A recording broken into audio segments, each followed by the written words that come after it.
હકીકતમાં તમે જોજો સાધુ પરંપરામાં એક વિષય હશે કે કાન ફૂકે શિષ્યના. કાન ફૂકે એટલે ખાલી કાનમાં ખાનગીમાં મંત્ર કહી દે એવી સ્થિતિ હોતી નથી.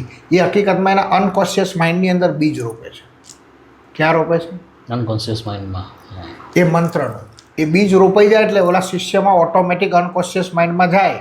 તો તમને ખબર છે ને યાદદાસ્ત કેટલી હોય? 96%. કોન્શિયસ માઇન્ડની યાદદાસ્ત 4 થી 7%. અનકોન્શિયસ માઇન્ડની અજાગ્રત મનની યાદદાસ્ત કેટલી? બરાબર એટલી તીવ્ર હોય. બરાબર 96% જેવી.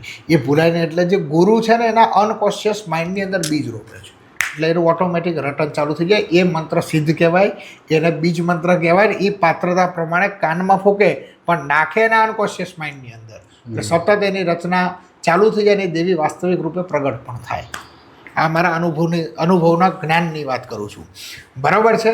તો આને યોગ્ય બીજ. બાકી તમે ઓનલાઈન ચોપડી કે ફલાણા બજારમાંથી પુસ્તકો ખરીદી લો અને તમને મંત્ર મળી જાય સિદ્ધિ થઈ જાય, આ બધા ફેક વાતોથી બહુ દૂર રહેવું.